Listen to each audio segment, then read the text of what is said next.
नमस्कार दोस्तों, मेरा नाम हर्षवर्धन ठाकुर है और जैसा कि आप देख रहे हैं कि पिछले विगत वीडियो में हमने जो यूपीएससी जो क्वेश्चन 30 ईयर के जो 30 वर्ष के जो पूछे हैं।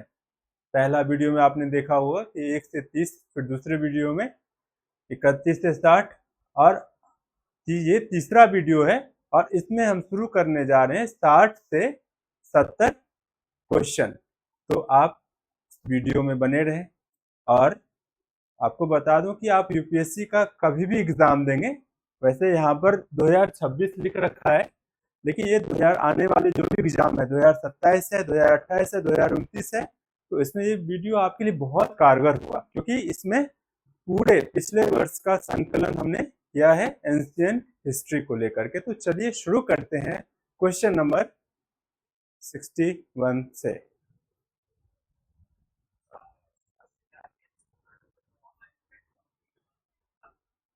अब है यहाँ पर कि क्वेश्चन ये पूछ रहा है कि ईसा पूर्व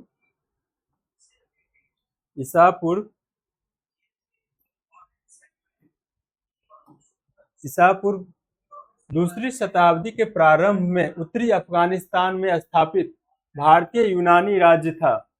ठीक है, ये क्या क्या है? बैक्टीरिया, सीथिया, जेड्रेसिया और आर्या।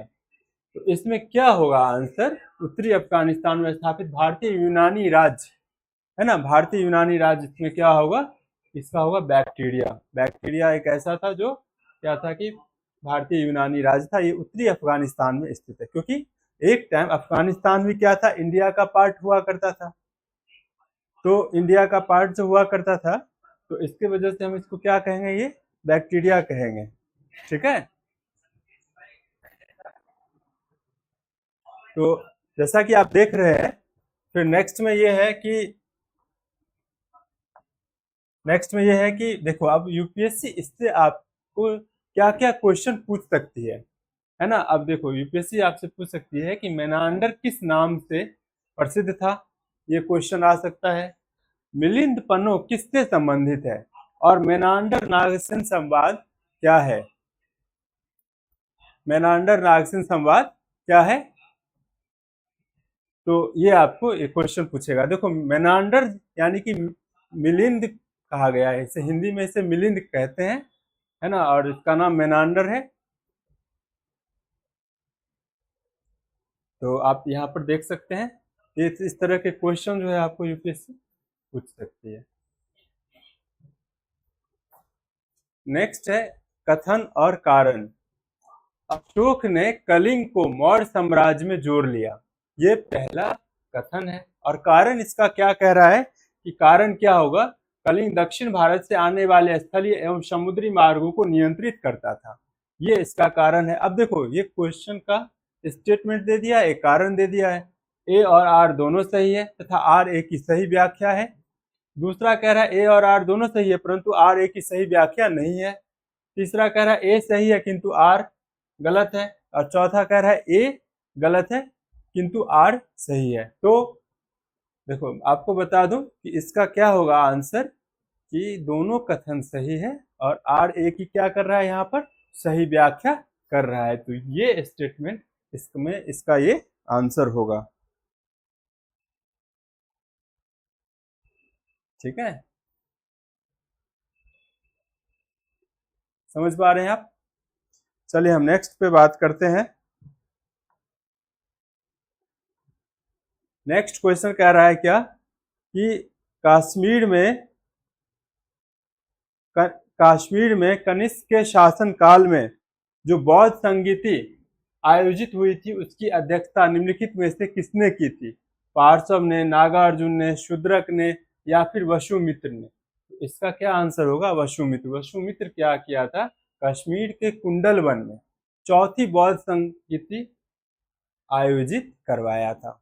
और इसी बौद्ध संगीति के बाद क्या हुआ है कि क्या हुआ है बौद्ध संगीति के बाद इसमें, कि हीनयान और महायान दो भागों में बौद्ध धर्म क्या किया था कि डिवाइड हो गया था। ठीक है, ये है 63 क्वेश्चन। ठीक है, इसका आंसर होगा वसुमित्र। अब देखो, यूपीएससी संभावित क्वेश्चन क्या पूछेगी कि बौद्ध संगीति कहाँ हुई थी, तो आपको क्या कहना है, कश्मीर के कुंडल वन में। किसने करवाया था, तो कनिष्क ने। क्या क्या परिणाम हुआ, तो इसमें हीनयान और महायान दो धर्म बौद्ध धर्म से निकले। तो कौन से, इसी में चौथी बौद्ध संगीति हुई थी और वहां पर हुई थी कश्मीर के कुंडल वन में हुई थी। कनिष्क राजा थे, हीनयान और महायान दो संप्रदाय इनमें से निकल कर आते हैं।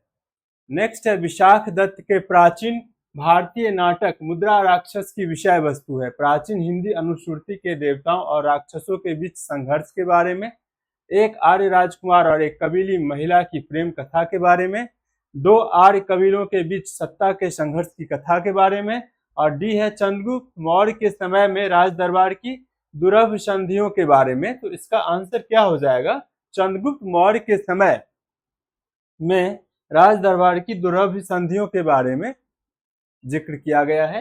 विशाख दत्त एक नाटककार, एक लेखक थे और इन्होंने मुद्रा राक्षस नामक एक विषय वस्तु को लिखा था, जिसमें कि चंद्रगुप्त मौर्य के जो दरबारी थे, जो मंत्रीगण थे, और उसमें आचार्य चाणक्य का भी उसमें उल्लेख किया गया है। चलिए नेक्स्ट चलते हैं कि यूपीएससी क्या क्वेश्चन आपसे पूछ सकती है। वो यूपीएससी पूछ सकती है कि मुद्रा राक्षस के लेखक कौन है।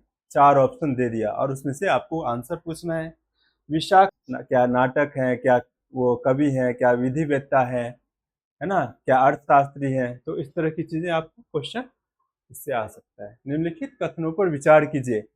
अंतिम मौर्य शासक बृहदत्त की हत्या उसके प्रधान सेनापति पुष्यमित्र शुंग ने की थी। दूसरा स्टेटमेंट है कि अंतिम शुंग राजा देवभूति की हत्या उसके ब्राह्मण मंत्री वसुदेव कन्नव ने की। और तीसरा ऑप्शन है आंध्र ने कण्व राजवंश के अंतिम शासक को पद से वंचित किया था। उपरोक्त कथन में से कौन सा कथन सही है, 1, 2, 1, 3 या ये सभी। तो इसका आंसर होगा ये तीनों के तीनों कथन क्या है, सही है। आपको बता दूं कि एक टाइम ऐसा हुआ था कि ये जो मगध का साम्राज्य जो था, तो सबसे पहले यहाँ पर बृहदत्त की हत्या कर दिया गया था। और बृहदत्त की हत्या किसने किया था, तो पुष्यमित्र शुंग ने किया था। और तो शुंग जो थे, शुंग के अंतिम राजा जो देवभूति थे, उसकी भी हत्या ब्राह्मण मंत्री थे उनका वसुदेव कण्व ने कर दिया था। और आंध्र ने कण्व राजवंश के अंतिम शासक को पद से वंचित किया था। तो ये हो जाएगा आंसर। अब देखो आपसे क्वेश्चन पूछ सकता है संभावित प्रश्न, शुंग वंश का संस्थापक कौन था। और 3-4 ऑप्शन दे दिया, इसमें से कोई भी एक ऑप्शन आपको चूज करना है। कह रहा है प्राचीन काल के भारत पर आक्रमणों के संबंध में निम्नलिखित में से कौन सा एक कालानुक्रम है। ठीक है, तो इसका क्या होगा, यूनानी शक कुषाण, यूनानी कुषाण शक, शक यूनानी कुषाण, शक कुषाण यूनानी। इसका क्या आंसर हो जाएगा, यूनानी शक और कुषाण। ठीक है, चले तो हम आगे बुक की ओर बढ़ रहे हैं।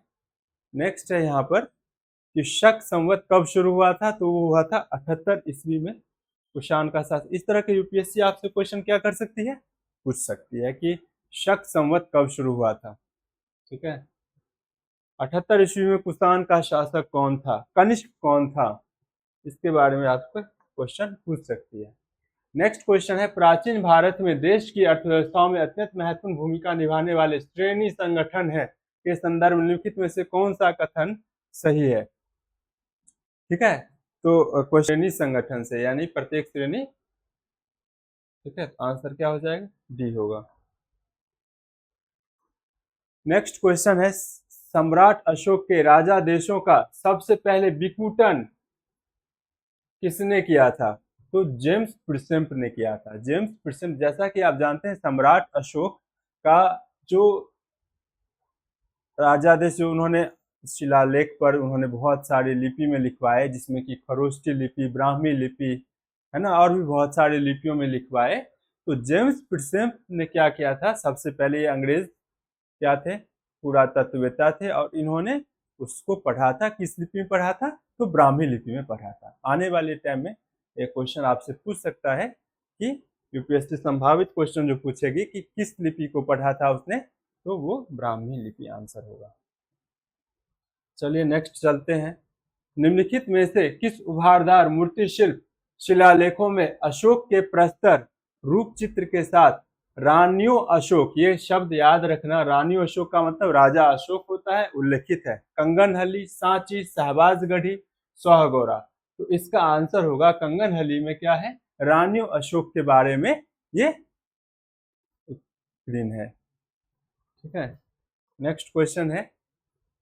अब देखो सोहगौरा अभिलेख किससे संबंधित है?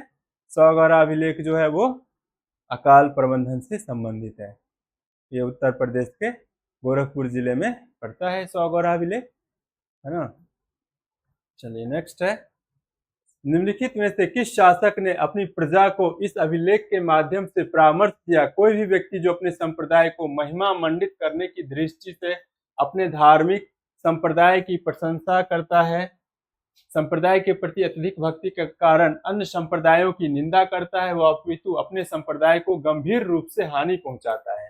तो ये किया था सम्राट अशोक ने। अशोक का ये कहना था कि आप अपने धर्म की पूजा करो, अच्छी बात है, पर किसी भी दूसरे धर्म को आप निंदा मत करो, क्योंकि जब आप किसी दूसरे धर्म का आप निंदा करते हो, उसे नीच दिखाने का प्रयास करते हो, तो कहीं न कहीं आप अपने समुदाय को गंभीर हानि पहुंचाते हो। ये सम्राट अशोक ने कहा था। ठीक है, चलिए अब देखो यूपीएससी के जो संभावित क्वेश्चन है वो क्या आ सकते हैं कि अर्थशास्त्र के लेखक कौन है? तो कौटिल्य चाणक्य के बारे में आपसे इस क्वेश्चन से रिलेटेड आ सकता है। तो आज तक के लिए वीडियो इतना ही। देखो दोस्तों, आपको बता दूं कि नेक्स्ट जो पार्ट होगा आपका वो 71 से बाकी के क्वेश्चन आपको किए जाएंगे। आज तक के लिए इतना ही दोस्तों। अगर ये वीडियो अगर आपको पसंद आ रहा है तो वीडियो को लाइक करें, शेयर करें, चैनल को सब्सक्राइब करें और मुझे भी इसी तरह से मोटिवेट करते रहें ताकि मैं आपके लिए यूपीएससी से रिलेटेड, स्टेट पीसीएस से रिलेटेड आपके लिए अच्छा कंटेंट लाता रहूं। तो चलिए, तब तक के लिए धन्यवाद।